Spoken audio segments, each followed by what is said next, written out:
ಎಲ್ರಿಗೂ ನಮಸ್ಕಾರ. ನಾನು ಅಶ್ವಥ್. ಉಚಿತ ಡೇಟಾ ನೀಡಿ ಭಾರತದಲ್ಲಿ ಡೇಟಾ ಕ್ರಾಂತಿ ಮಾಡಿದ್ದ ಜಿಯೋ ಈಗ ಕ್ಲೌಡ್ ಸ್ಟೋರೇಜ್ನಲ್ಲೂ ಕ್ರಾಂತಿ ಮಾಡಲು ಮುಂದಾಗಿದೆ. ಈ ಮೂಲಕ ಬಹುರಾಷ್ಟ್ರೀಯ ಕಂಪನಿಗಳಾದ ಆ್ಯಪಲ್ ಮತ್ತು ಗೂಗಲ್ಗೆ ಟಕ್ಕರ್ ನೀಡಲು ಮುಂದಾಗ್ತಾ ಇದೆ. ಹೀಗಾಗಿ ಜಿಯೋ ನೀಡ್ತಿರುವ ಆಫರ್ ಹೇಗಿರ್ಬೋದು, ಕಡಿಮೆ ಬೆಲೆಗೆ ಜಿಯೋ ಹೇಗೆ ನೀಡುತ್ತೆ, ಮುಖೇಶ್ ಅಂಬಾನಿ ಹೇಳಿದ್ದೇನು, ವೆಲ್ಕಮ್ ಆಫರ್ ಹೇಗಿರಬಹುದು, ಈ ಎಲ್ಲ ವಿಷಯಗಳಿಗೆ ನಾನು ಈ ವಿಡಿಯೋದಲ್ಲಿ ಉತ್ತರ ನೀಡುವ ಪ್ರಯತ್ನ ಮಾಡ್ತೀನಿ. ರಿಲಯನ್ಸ್ ಇಂಡಸ್ಟ್ರೀಸ್ನ 47ನೇ ವಾರ್ಷಿಕ ಸಭೆಯಲ್ಲಿ ಮುಖೇಶ್ ಅಂಬಾನಿಯವರು ತನ್ನೆಲ್ಲ ಬಳಕೆದಾರರಿಗೆ ಉಚಿತವಾಗಿ 100 GB ಕ್ಲೌಡ್ ಸ್ಟೋರೇಜ್ ನೀಡುವುದಾಗಿ ಹೇಳಿದ್ದಾರೆ. ಅಷ್ಟೇ ಅಲ್ಲದೆ ಈ ದೀಪಾವಳಿಗೆ ವೆಲ್ಕಮ್ ಆಫರನ್ನು ನಾವು ಘೋಷಣೆ ಮಾಡ್ತೇವೆ ಅಂತ ಘೋಷಿಸಿದ್ದಾರೆ.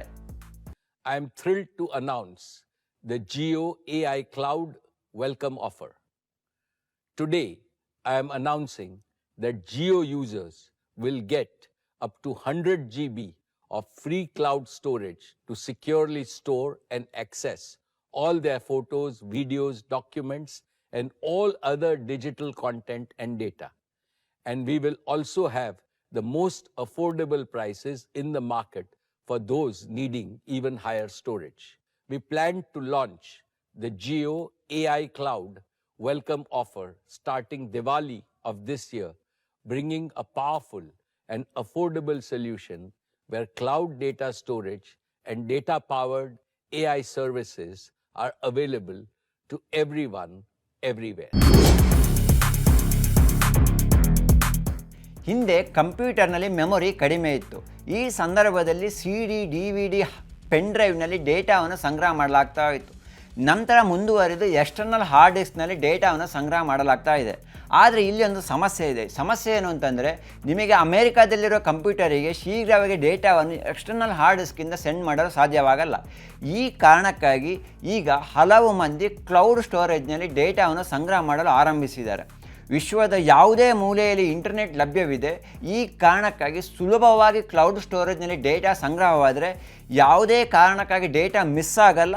ಆಮೇಲೆ ಸುಲಭವಾಗಿ ಎಲ್ಲರಿಗೂ ಲಭ್ಯವಾಗುವ ಕಾರಣ ಬಹುತೇಕ ಮಂದಿ ಈಗ ಕ್ಲೌಡ್ ಸ್ಟೋರೇಜ್ನಲ್ಲಿ ಡೇಟಾವನ್ನು ಸಂಗ್ರಹ ಮಾಡಲು ಆರಂಭಿಸಿದ್ದಾರೆ.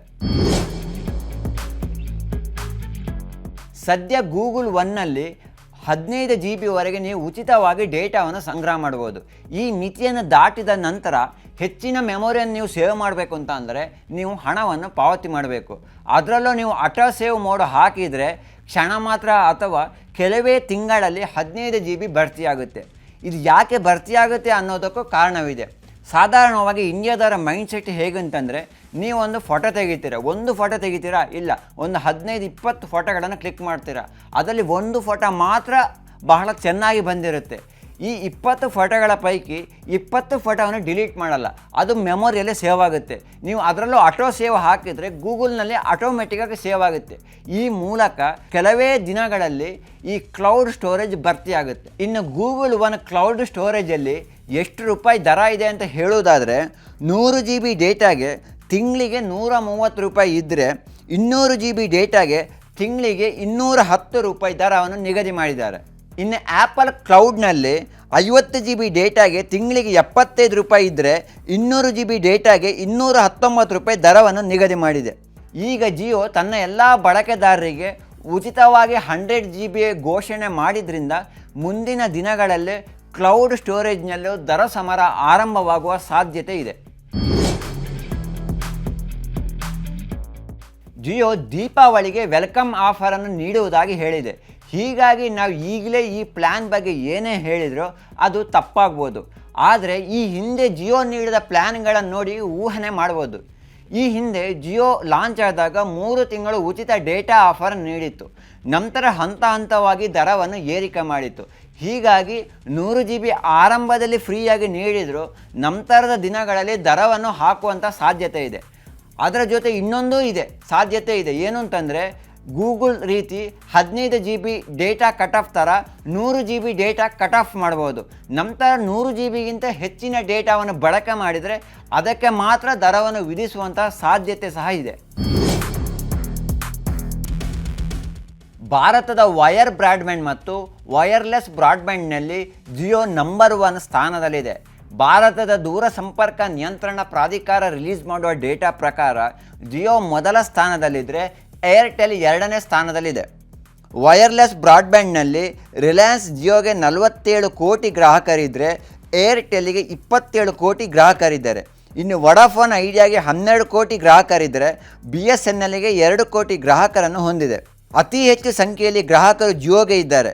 ಈಗ ಕ್ಲೌಡ್ ಸ್ಟೋರೇಜ್ನಲ್ಲಿ ಫ್ರೀ ನೀಡಿದರೆ ಮತ್ತಷ್ಟು ಸಂಖ್ಯೆಯ ಗ್ರಾಹಕರು ಸೇರ್ಪಡೆಯಾದರೆ ಜಿಯೋಗೆ ಲಾಭವಾಗುವುದರಲ್ಲಿ ಯಾವುದೇ ಅನುಮಾನ ಇಲ್ಲ.